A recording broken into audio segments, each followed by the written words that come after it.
Cristian Fernández, licenciado en Música y compositor de la Universidad Austral de Chile, magíster en Artes con mención en Música de la Universidad Católica de Chile. Como compositor y arreglista ha trabajado junto al Copio Ensamble, Agrupación Coral Evoca, FEM Vocal, Orquesta de Cámara San Miguel, Ensamble Vocal Tactus, Coro Profesional del Teatro Municipal de Santiago, Orquesta Barroca Nuevo Mundo, Compass Ensemble, Barcelona Modern Ensemble, entre otros.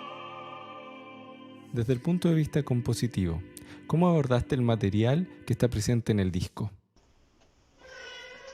Bueno, primero decir que las dos obras que fueron incluidas en el disco, que es de mi autoría, que son parte en verdad de una sola obra, fueron compuestas en principio para otro proyecto coral que buscaba en su minuto trabajar obras con una estética cercana al neoclasicismo o a formas de alguna manera modernas, pero con una estética más tradicional.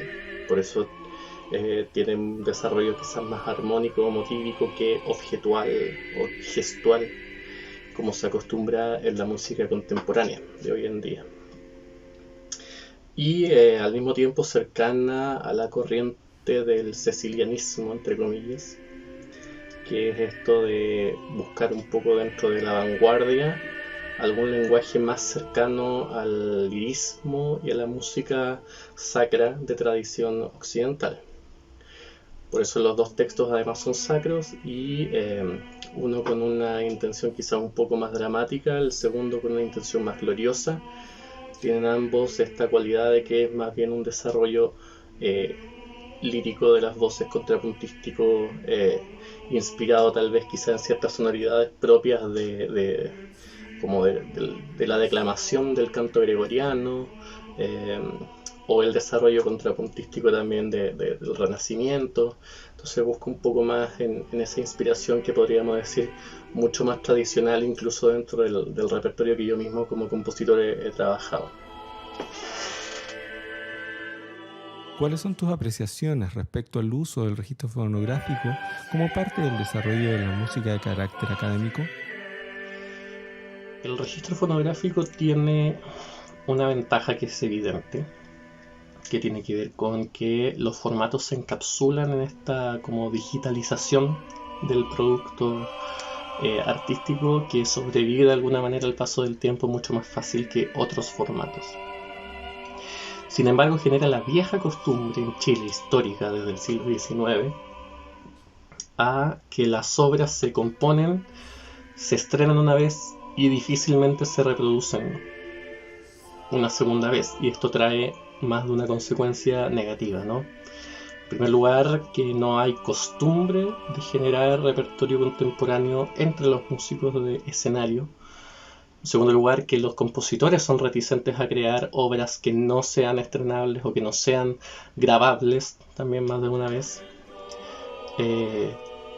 Y al mismo tiempo que la industria se comienza como de alguna manera a comportar un poco como este capital mercantil de acumulación sobre acumulación, ¿no? De tal manera que no implementamos probablemente la creación de editoriales, la creación de formatos físicos, la creación de escenarios, sino que llegamos al paso de la grabación de la obra y el proceso se estanca allí, ¿no? Entonces generamos grandes bancos de música digital que nunca nadie escucha, ¿no? Que no son medibles solamente en cantidad de probablemente flujos que generan de capital o acumulación de likes, digamos, pero que no es trasvasijado más allá en la creación y solidificación de una industria alrededor de eso. Entonces me parece que eso es una ventaja, y eso es otra desventaja del formato, que pienso yo, en la medida que lo sepamos implementar más como ventaja, es probable que podamos ir generando una industria que resuelva esos problemas de arrastre. ¿Cuáles son o han sido las influencias musicales que destacarías en tu propuesta artística? Influencias musicales que han influido en la propuesta artística para este proyecto en particular, creo que tiene que ver con el repertorio un poquito más canónico de la música coral, tanto europeo como chileno. Podría mencionar a Silvia Soule, podría mencionar a Pedro Humberto Allende, podría mencionar a Allende Blin, podría mencionar a Gustavo Becerra. Y en mi trabajo como compositor, yo diría que la influencia está en primer lugar, bueno, de quien ha sido mi maestro, que es Miguel Farías. Podría mencionar también otros compositores de conservatorios europeos, como por ejemplo Thomas Hades. Podría mencionar a Philippe Hurel, a Jarrell. Podría mencionar a Martín Matalón, compositores que uno ha ido de alguna manera estudiando, ¿no?, en su desarrollo académico. ¿Cuál es tu percepción respecto al desarrollo del concepto de música chilena y cómo ves tú el futuro de la misma? El concepto de música chilena es un concepto problemático y polémico, por varias razones que en verdad voy a resumir, porque da como para un curso completo. Yo, bueno, soy compositor, al mismo tiempo soy investigador, entonces estos temas atraviesan un poco mi trabajo como investigador, que tienen que ver con largos problemas de arrastre, que yo los leo a través de alianzas teóricas con la historia económica, social, y que tiene que ver, a modo de brutal resumen, en la música docta, que ésta se ha construido como música chilena a través de la búsqueda de un canon nacional, concepto que hemos visto por las coyunturas políticas del último tiempo que está cada vez más resquebrajado producto de sus implicancias, porque la nación siempre se construye desde un centro y deja de lado periferias, ¿no?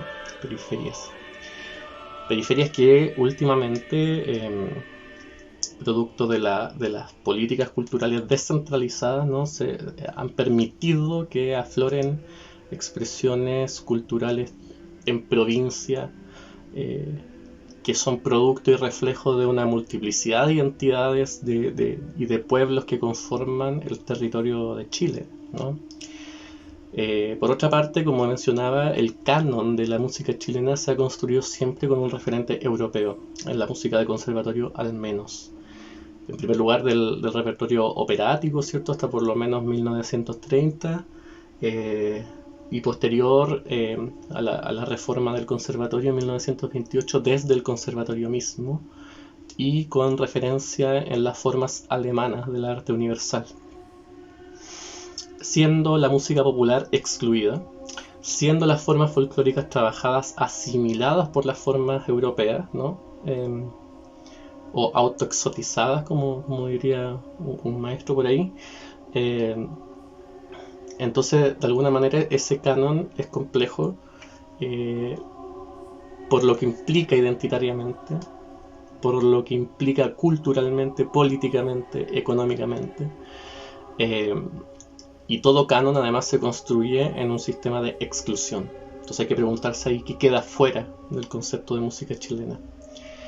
Ahora, por lo que mencionaba anteriormente de las políticas, creo que veo con buenos ojos el futuro de la música chilena en la medida que se logre diversificar la industria musical chilena. En la medida que la industria musical chilena sea capaz de sustentarse a sí misma, que sea capaz de diversificar las maneras de producción y de financiamiento, en la manera que sea capaz de diversificar los productos artísticos respecto de las identidades que se proponen en él. De lo contrario, creo que el paradigma de la música chilena va a seguir estando un poco en esta dinámica de prejuicio en contra de los compositores locales, prejuicio en contra de las músicas locales, en referencias extranjeras, ¿cierto?, predominantemente sobre las locales. Entonces me parece ahí que hay un desafío de largo arrastre y largo plazo que tiene que ver con eso.